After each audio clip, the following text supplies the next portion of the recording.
All right, you're watching Political Updates live on the network service of the Nigerian Television Authority.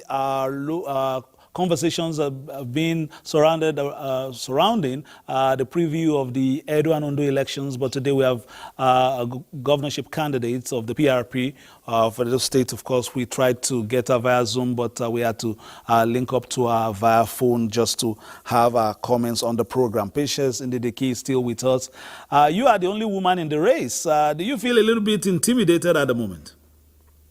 Not at all. No, nobody can intimidate Patience Ndideki. No, I'm not intimidated. By the grace of God, I've had so many male-dominated organizations.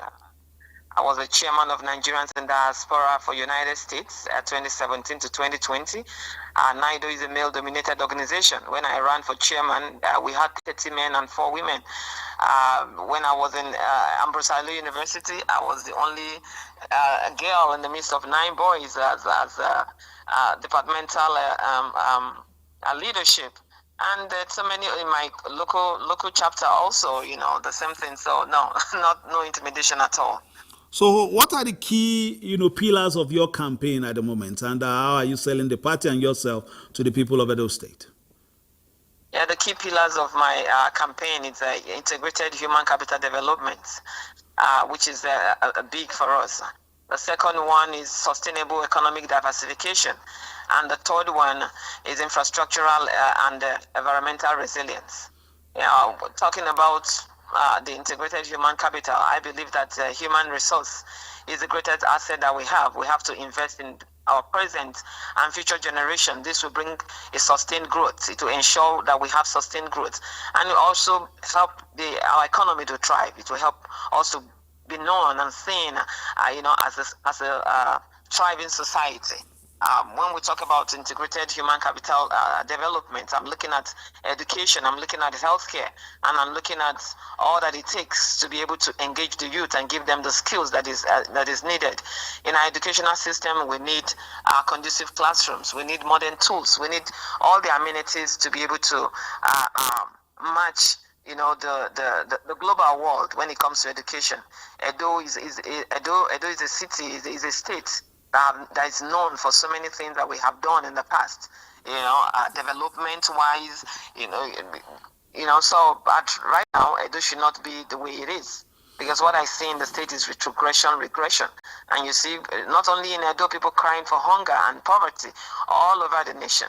So, we need an educational system that helps to move things forward, and also even in the educational system, I am looking at incorporating digital literacy in our curricula, entrepreneurship, even civic education, where people will begin to know their civic right, know their history. Very, very important.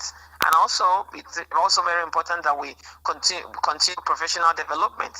There will be continuous professional development for those that are teaching us, because our teachers are both from elementary school to high school, to middle school, to high school, and to the university level. It's human beings that are giving us this education. So they also need professional development, so that they will be able to, stand the test of time when it comes to the teaching standards globally.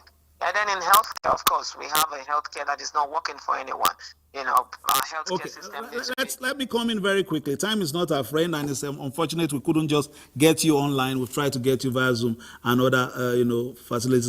We couldn't just get you online. Perhaps we'll do this conversation again so that we can do it face to face as well. We're just trying to, try and get you as much as we can. But tell us a little bit about the pillars, of your, apart from the pillars of your campaigns in terms of the low-hanging fruits infrastructurally in Edo State, what you have seen that you want to address immediately, especially in terms of, the low-hanging fruits of some of your campaign, in terms of what they will see perhaps in the first few months of, if, the people of Edo State give you the mandate. Well, for me, I believe that everything in Edo State needs help. And someone who is an agile professional, I believe in working with cross-functional team. Like cross-functional team, a team of experts, team of people with different experts, different knowledge, different discipline, that will work simultaneously to be able to bring in what we need to do. Our road network, very, very important, because we need we need to be able to transport our businesses from one place to the other. And a good road network will help with that, and also even to transport human lives. So the road network is very, very important to me. And also our water system. These days I see government even being proud that they are putting together boreholes. When I was growing up, I drank water from the tap. We have a water board working and things like that. But right now, there is nothing like that in Edo State. So I'm going to bring back, the water system, the water that is treated, the water that will not lead us to cholera or diseases tomorrow. And also our drainage system is in shambles.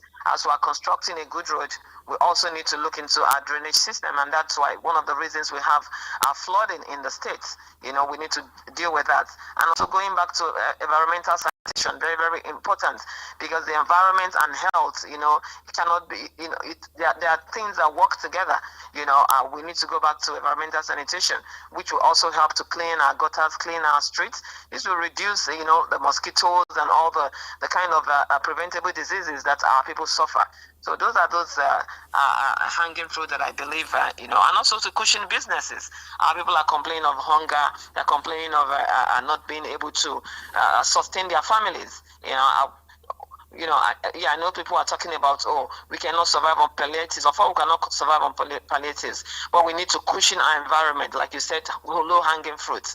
Money comes into this, the purse of Edo government every month. Security votes come in, allocations come in. I will start by using that money after paying the salaries of the civil servants. Very, very important. They need their salaries. We'll be able to, give to those families, that cannot in themselves, in a between 6 to 1 year, we'll give palliatives, we'll give free money, we'll give those kind of things to be able to push in our families, and also businesses. We'll give grants to businesses that we know cannot afford loans. We will give them grants to be able to stand up again, and also we'll work with industries, banking into financial industries, to be able to also give soft loans that are payable, loans that when the people put in their collateral, it will not be something that will be the end of time for them, but work with those financial industries to make sure good interest rates is put in place, and also giving a good time, long time, to be able to pay back those loans. And that is for businesses that are already thriving. But for those that are growing, my plan is to give them grants. So those are those few things I know that coming I'll begin to do. Thank you very much for being a part of the program. Unfortunately, technical issues, we couldn't just quite get you on via Zoom or Skype, so that your would-be voters will see and identify with you on the program. But we'll try to see if we can bring you back so that we can discuss more in depth some of your plans, and you look like someone of the younger generation as well, so that we see what you have for them as well.